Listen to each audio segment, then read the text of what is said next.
अरे तू भगवान का अविनाशी अंश है, तेरे को कुछ नहीं चाहिए प्यारे। तू शरीर भाव में स्थित हो गया इसलिए चाहिए, कुछ नहीं चाहिए। जिस दिन जो ठान लेगा वैसे ही होगा। कई वर्ष अन्न नहीं पाया गया।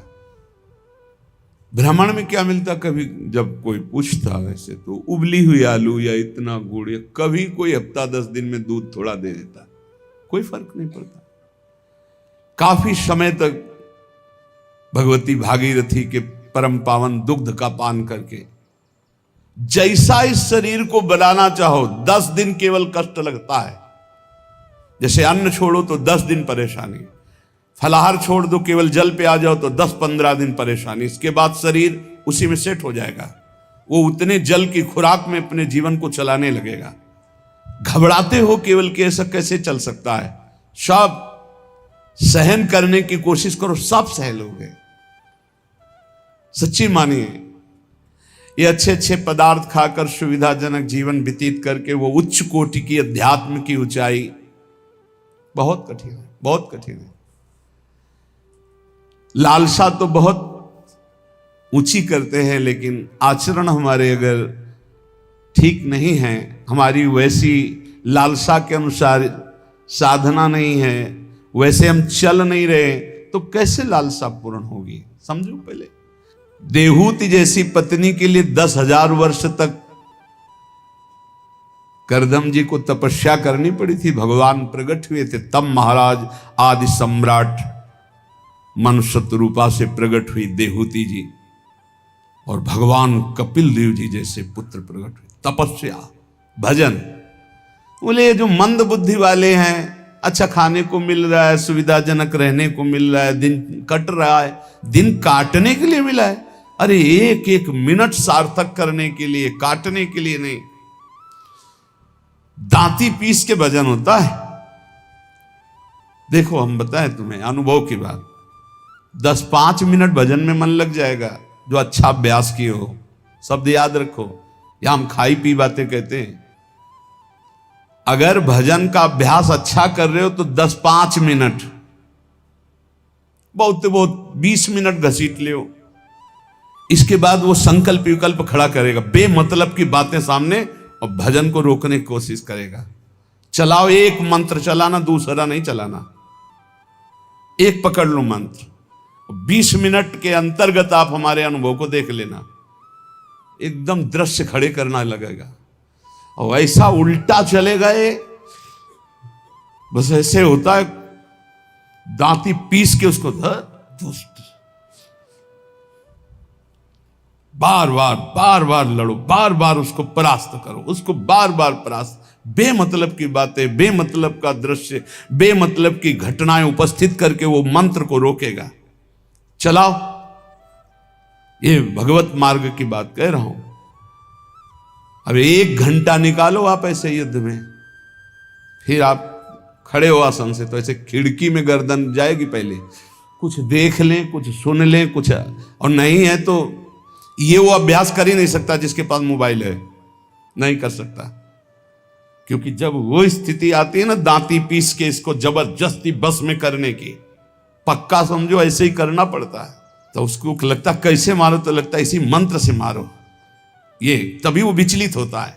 बार बार बार बार बार बार पसीना आ जाता है, माथे पे नहीं, मन पे पसीना आ जाता है, थक जाता है।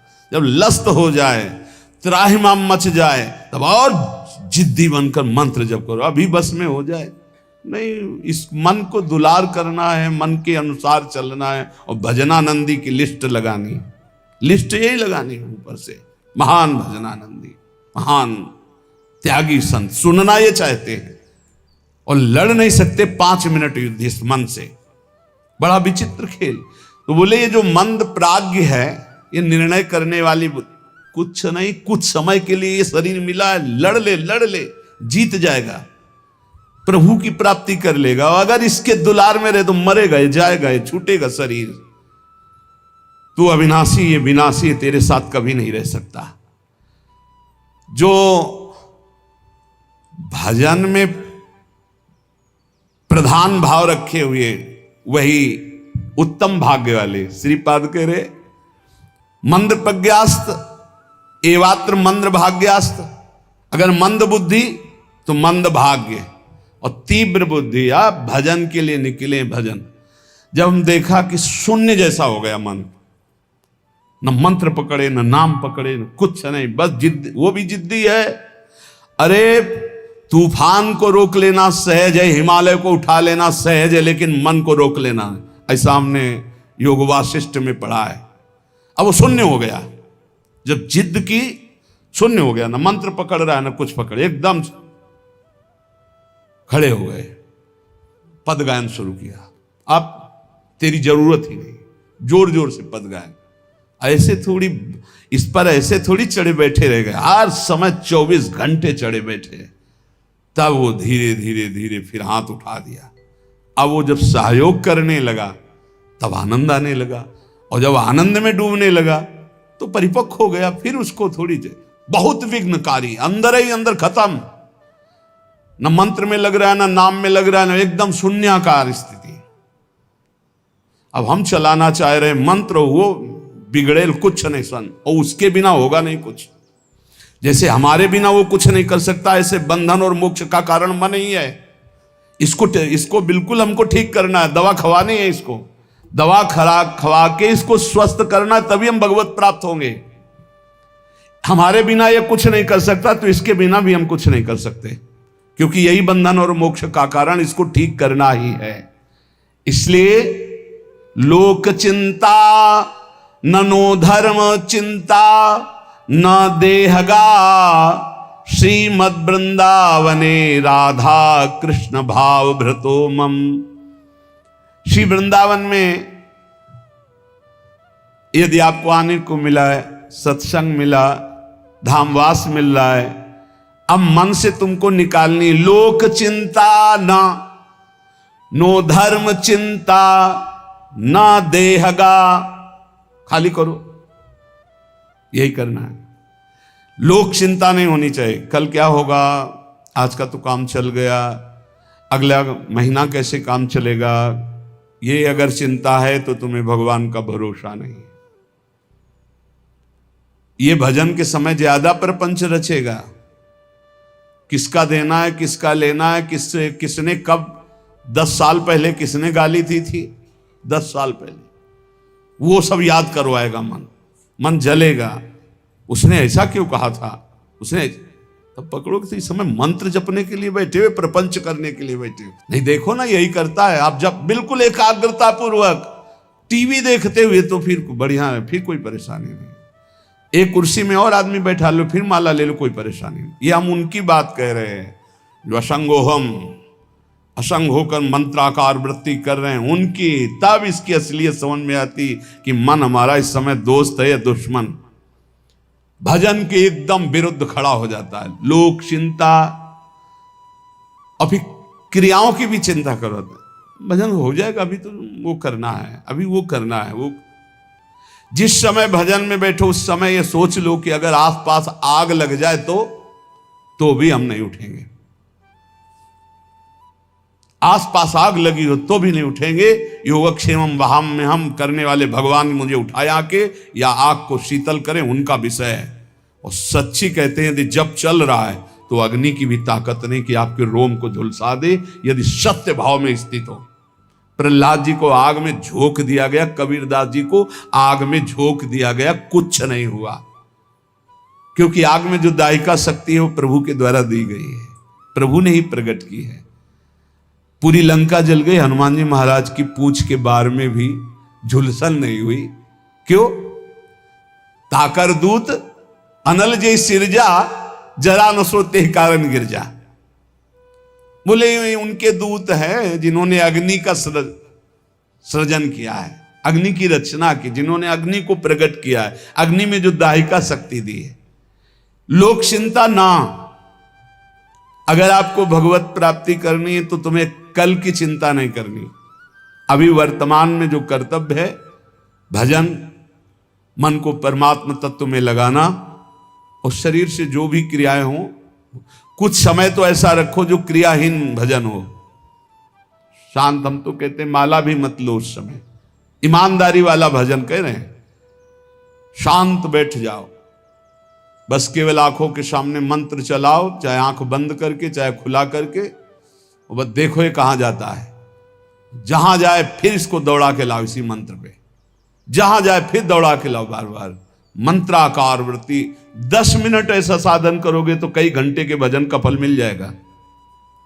देखते हुए 10 मिनट भजन करोगे तो कई घंटे जप का फल मिल जाएगा। बहुत प्रभाव है मानसिक चिंतन करते हुए मंत्र जपने का। पर उस समय लोक चिंता ना, और ना धर्म चिंता कि अभी हमारा ये कर्तव्य है, उस समय नहीं।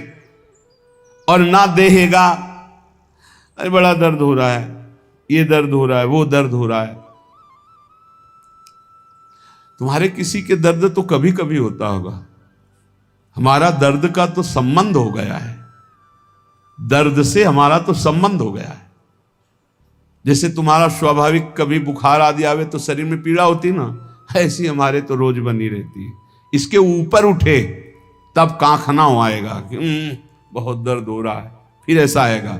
जितना तुम्हें कांखने पे आता है उतना तो रोज हमें रहता है, उतने का तो अभ्यास है इस शरीर को। उसके ऊपर जब होता है तब पकड़ के चलने की बात आती है। देहगा, और आप सच्ची मानो ऐसी स्थिति में भी गुरु कृपा से, गुरु प्रसाद से जो बैठने की, जो टहलने की, जो चिंतन की दिनचर्या, उस पर कोई फर्क नहीं। वैसे ही देह की भी चिंता नहीं करनी, धर्म की भी चिंता नहीं करनी, लोक की जीवन की भी चिंता नहीं करनी। कूद पड़ो, इस मार्ग में कूद पड़ो, खजाना ही खजाना हाथ में आ जाएगा। श्रीपाद कहते हैं जब कोई ऐसे भजन करता है तब उसके अंदर भावना श्यामा श्याम की जागृत होती है। तब भावोत्सवेन भजताम रसकाम धेनुम।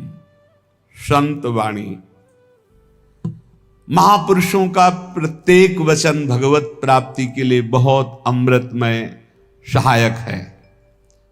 कह रहे हैं अंधी करोमि भुवनम बधरी करोमि धीरम सचेतनम चेतनताम नयामि कृत्यम न पश्यति नयेन हितं शृणोति धीमान धीतमति न प्रतिसंदधाति।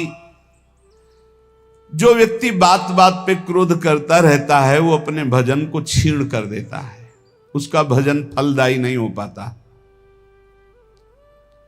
अंधी करोमी, वो अंधा हो जाता है और ऐसे बात बोल देता है, ऐसी क्रिया कर देता है, ऐसी चेष्टा करता है, ऐसा संकल्प बना लेता है, उसका भजन क्षीण हो जाता है। क्रोधी पुरुष का भजन क्षीण हो जाता है, वो भगवत प्राप्ति कराने में समर्थ नहीं होता। अंधी करोमी भुवनम बधरी करोमी, गुरुजन उसे बोले समझावें तो उसको गुस्सा आ जाएगा, वो बहरा हो जाता है, उनकी बात नहीं सुन, वो अंधा हो जाता है, वो चेतन होते हुए जड़ हो जाता है। बस वो मैं ऐसा कर सकता हूं, मैं ऐसा कर दूंगा, वो अपने परम कर्तव्य को भूलकर अहित की बात बोलना लगता है, गाली गलौज करना। इसलिए बुद्धिमान पुरुष को चाहिए, जो भगवत प्राप्ति करना चाहता है, इस क्रोध रूपी शैतान से बचे। ये आ गया तो ना गुरुजनों की बात सुनेगा, ना देखेगा, ना समझेगा, जड़ जैसा हो जाएगा और बहुत गंदी गंदी बातें बोलने लगे, गाली गलौज, अपराध प्रवृत्ति, हिंसा आदि। जो उपासक भगवत प्राप्ति करना चाहता है, इस क्रोध से बचे। क्रोध बहुत ही हानिकारक है। ये बहुत अच्छा रहेगा, बहुत पक्के हो जाओगे। जब घर से निकले तो जन्मभूमि से थोड़ा ही निकले थे कि मन ने डरवा दिया, भोजन कहां करोगे, कौन देगा भोजन। ये तो अभी तो शुरुआत ही हुई कि इसने हमारा साथ ही देना बंद कर दिया, बिल्कुल घबराहट पैदा कर दी। कहां रहोगे, कौन तुम्हारा पालन पोषण करेगा, कौन तुम्हारी रक्षा करेगा। इतने प्रश्न उठा दिए पर कदम नहीं रोका, खड़े नहीं हुए, भागे। कहीं कोई जग न जाए, कहीं कोई देख न ले, बस भागते गए और उत्तर देते गए मन को, प्रभु जहां जैसे रखेंगे वैसे रहूंगा, प्रभु भूखे रखेंगे तो भूखा रहूंगा, प्रभु अगर पिटवाएंगे तो पिट लूंगा, प्रभु मरवा डालेंगे तो मर जाऊंगा, कदम पीछे नहीं लौटाऊंगा। पता नहीं पूर्व का कुछ होगा ऐसा। वही शब्द पूरे जीवन भर उत्तर देता रहा इस मन को। जब इसने पछाड़ मारने की कोशिश की ता उसको वही उत्तर नहीं, तो कदम आगे बढ़ते चले गए। महासहानि दुखानि सुखान्युन्मादकानि वा। अब कोई दुख नहीं है। क्यों? जैसे अपनी घर आ जाए और पता चले गाड़ी बिगड़ गई तो सुख होगा इस बात का कि गाड़ी को तो बिगड़ना ही था, पर घर आके बिगड़ी ये बहुत हुआ। अच्छा, अगर कहीं रास्ते में बिगड़ जाती तो गड़बड़ हो जाता, फिर पता नहीं अंधेरा हो जाता और हम अपने घर तक नहीं पहुंच पाते। लेकिन कृपा ये हुई कि जब घर दिखाई दिया कि आ गया तो गाड़ी बिगड़ गई, तो कोई परेशानी नहीं हुई, अपनी अटैची उतारी, अपने घर आ गए। ऐसे महासुखानी, पक्का विश्वास करो, यदि आप पहले से तैयार रहोगे दुखों से लड़ने के लिए तो आप कभी प्रश्न नहीं करोगे कि हमारे साथ भगवान ऐसा क्यों कर रहे हैं। और अगर ये प्रश्न आ गया कि हमारे साथ प्रभु ऐसा क्यों कर रहे हैं, तो ना आप शरणागत हो और ना आप भगत हो। ये प्रश्न भक्त के हृदय में नहीं होते। बहुत बार सुन चुके हो, ये प्रश्न नहीं होते कि आपने दुख क्यों दिया। आज तक किसी भक्त के मुख से ऐसा नहीं निकला, आपने ऐसा क्यों किया, ये प्रश्न नहीं निकला। ये प्रश्न निकलता है जिसकी शरणागति पुष्ट नहीं होती, जिसका आत्मसमर्पण नहीं होता। तो हम पहले से महापुरुष जनों के वाक्यों से पुष्ट करते हैं, यदि आपको अभी शरीर स्वस्थ है तो खूब भजन कर लो, आगे दुख आने वाला है। लिख लो अपने लोगों की क्या भजन साधना है, जो रात दिन दिव्य भजन करते रहे। उनके जाते जाते शरीर में पूज्य पाद उड़िया बाबा जो 18 घंटे पद्मासन, 18 घंटे एक आसन में बैठे, उन महापुरुष के गुदाद्वार में ऐसा चटक गया था।